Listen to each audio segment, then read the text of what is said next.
दोस्तों US China trade war का फायदा इंडिया को अब बहुत ही जल्द मिलने वाला है, क्योंकि चाइनीज मैन्युफैक्चरर्स के पास में काफ़ी ज़्यादा माल है, चाहे वो टीवी हो, स्मार्टफोन हो, रेफ्रिजरेटर हो, और उनके प्राइजेस वो डाउन करके इंडिया में डंप करेगा, क्योंकि उनके पास में सिचुएशन अब ऐसी आ चुकी है कि माल तो उनके पास में पड़ा है, लेकिन यूएस जैसा बड़ा खरीदार उसको खरीदने को राजी नहीं होगा, क्योंकि उसके ऊपर 145% का टैरिफ लग जाएगा। तो मतलब कि वो ऑलमोस्ट 2 गुना ज़्यादा पैसा दे रहे हैं एक चीज़ के लिए जो कि मान लो 100 रुपये की है, तो उसके ऊपर 145 रुपये और ऐड कर दो, यानी कि 245 रुपये उनको देना पड़ेगा सिर्फ 100 रुपये की चीज़ के लिए, जिसकी वजह से वो तो शायद नहीं बाय करेंगे, लेकिन उसका फ़ायदा बाकी की कंट्रियों को मिल जाएगा, जैसे कि इंडिया, क्योंकि इंडिया के अंदर भी ये कोशिश करेंगे, क्योंकि यहाँ पर बायर ज़्यादा हैं और बाय करने वाले भी ज़्यादा हैं, तो जिसकी वजह से वो यहाँ पर इसको डंप करेंगे, चाहे वो टीवी हो, स्मार्टफोन हो, रेफ्रिजरेटर हो, या फिर कोई और इलेक्ट्रॉनिक आइटम हो जो कि चाइनीज़ मैन्युफैक्चरर्स ने बनाई है, तो वो इंडियंस को काफ़ी ज़्यादा सस्ते दामों पर मिलने वाली है, क्योंकि इंडिया को ज़रूरत नहीं है,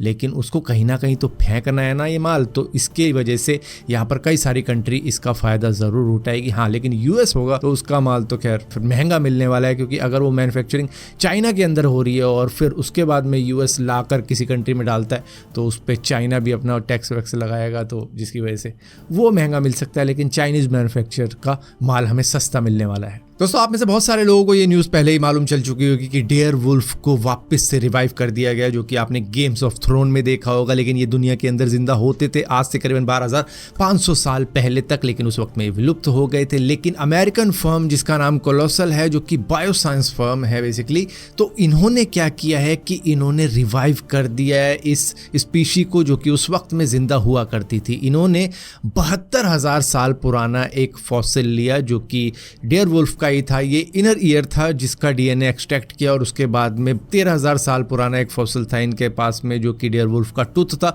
उसका भी डीएनए लिया, और इसके बाद में क्रिस्पर टेक्नोलॉजी का यूज करते हुए इन्होंने ग्रे वुल्फ के जीन को थोड़ा सा एडिट कर दिया, जिससे कि इन्होंने बेसिकली डेयर वुल्फ बना दिया उससे, कि क्योंकि मैच करता था ग्रे वुल्फ और डेयर वुल्फ, सेम ही डीएनए रहता है ऑलमोस्ट, तो उसको थोड़ा सा एडिट करने के बाद में इन्होंने बॉर्न किया डेयर वुल्फ को इस दुनिया के अंदर दोबारा से। और ये कह रहे हैं कि इस टेक्नोलॉजी से वूली मैमथ को भी जिंदा कर सकते हैं, और कई लोग कह रहे हैं कि इससे डायनासोर भी शायद जिंदा हो सकते हैं, लेकिन डायनासोर जिंदा करने के लिए डायनासोर जैसा ही एक जानवर भी तो चाहिए जिसका डीएनए उनके साथ में मैच कर जाए। दोस्तों, रेजर ने ऑफिशियली लॉन्च कर दी है अपनी Razer PC remote play application, जो कि कंपैटिबल है आपके एंड्रॉइड 12 के साथ में, या फिर उससे नया वर्जन जो आपके पास में है, और इसी के साथ साथ iOS 18 के लिए भी कंपैटिबल है। ये दोनों प्लेटफॉर्म के ऊपर आप इस एप्लीकेशन को डाउनलोड कर सकते हो, जो कि बिल्कुल फ्री है, और इससे आप स्ट्रीम कर सकते हो अपने पीसी में चल रही गेम को अपने मोबाइल के ऊपर, लेकिन पीसी के अंदर विंडोज 10 नहीं बल्कि विंडोज 11 होनी चाहिए, क्योंकि कंपैटिबल ये सिर्फ विंडोज 11 के साथ में है,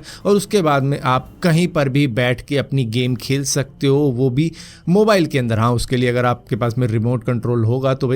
काम आसान हो जाएगा आपका मोबाइल पे खेलने के लिए, लेकिन यहाँ पर एक रिक्वायरमेंट है कि आपके पास में जो इंटरनेट कनेक्शन है या फिर आपका जो लैन कनेक्शन रहने वाला है वो 30 Mbps से ज़्यादा का होना चाहिए, जिससे कि आप अपने मोबाइल पर स्ट्रीम कर पाओ उस गेम को रियल टाइम गेम प्ले के लिए। दोस्तों, यूनियन मिनिस्टर अश्वनी वैष्णव ने लॉन्च कर दी है न्यू आधार एप्लीकेशन, जो कि फेस आईडी के साथ में भी काम करेगी आपके लिए, और अब आपको आधार कार्ड का कोई भी जेरोक्स या फिर खुद आधार कार्ड लेके कहीं पर भी घूमने की ज़रूरत नहीं है। इसमें क्या है कि आपकी जो पर्सनल इन्फॉर्मेशन है वो आपको जितनी देनी है उतनी ही दोगे, ये नहीं कि भैया उसके अंदर सभी कुछ दिया जा रहा है कि आगे का भी आपने फोटो स्टेट करवा लिया, पीछे का भी फोटो स्टेट करा लिया, अब वो ज़रूरत है नहीं है, आपने दे दिया। लेकिन आधार वेरिफिकेशन अब इतनी ज़्यादा ईजी हो चुकी है कि आपको कहीं पर भी ये फोटोकॉपी लेके जाने की ज़रूरत नहीं है, सिर्फ इस एप्लीकेशन के ही ज़रिए आपका आधार वेरिफिकेशन हो जाएगा, बिल्कुल ऐसे जैसे कि यूपीआई पेमेंट आप किसी को कर देते हो, किसी को भी कहीं पर भी आपको फोटोकॉपी वगैरह लेके जाने की ज़रूरत